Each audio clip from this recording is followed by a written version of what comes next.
Eny ary mpijery ajaina dia tafiarakidratsika amin'ity takariva ity ao anatin'ny fotoanan'ny fampalalam-baovao ny fahita lavitra matv kotolorana ny araba ary ianao izay mbola tafiaraka amin'ny amin'izao takariva izao. Asaina amitiavana ihany koa ianao anjoy hatramin'ny farany fotoanan'ny fampalalam-baovao antsika amin'izao takariva izao.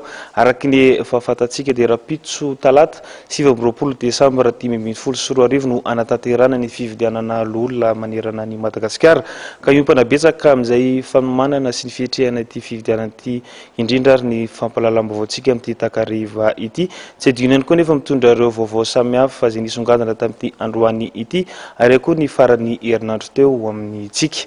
Araky ny fanambara ary dia ny vaovao mahakasika ny fihetrehana ny fividianan'olona no isongadina ary izay ihany koa no isantarana ny fotoanan'ny fampalalam-baovao antsika amin'izao takariva izao. Voahaja avokoa ny tetiandro amin'ny fanomanana ny fividianan'olona izay toto-saina Rampitso manerana ny distrika 7 amin'izao ny avy eo anivon'ny Seny.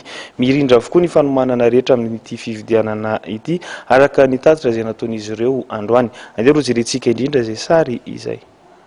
Efa tonga eny anivon'ny distrika 7 amin'izao ny fitaovana rehetra ampiasaina amin'ny fividianana olona araka nambaran'ny filohan'ny vaom-pirenena amin'sana amin'ny fividianana.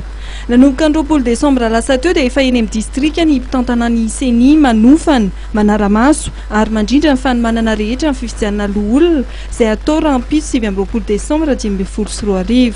Manomboka amin'ny 9 maraina zany no misokatra ny varom-pividianana rehetrarehetra manerana ny nosy ary mihidy farafatarany amin'ny 5 ary eo ihany koa dia soritako manokana zany fa raha ohatra ka tapitra ny mpifidy zany ao anatin'ny varom-pividianana anankiray dia mihidy avy hatrany le varom-pividianana. Zany hoe tsy mila miandry amin'ny 5 akory zay vao mihidy ny varom-pividianana satria le olona vitsikely misy 9 misy 8 ohatran'izay ka raha tapitra melohan'ny fotoana zany épuiser les listes le mpifidy zany dia mihidy avy hatrany ilay varom-pividianana. Ny foibe mpividianana zany dia eny anivon'ny district manerana ny Madagasikara no misy ny foibe mpividianana fa ao anatin'ny foibe iny amin'izay zany no mizarazara isaky ny commune amin'izay ilay izy zany. Raha ny isa farany navoakan'ny Seny mahatratra raiky amby 700 ny isa mpifidy lehibe dia ny bentanana sy mpanolotsaina Andatsabato amin'ny fividianana olona.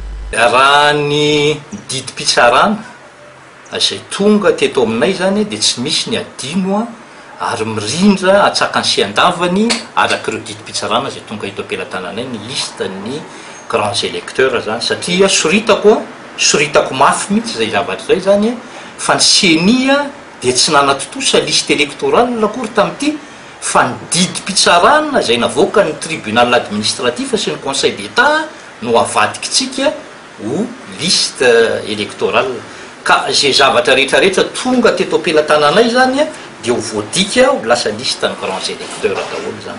Eny anivon'ny lycée-mpanjakana amin'ny renivohitra ny distrika no isan'ny foibe fividianana ho amin'ny fividianana olona atao Rampitso.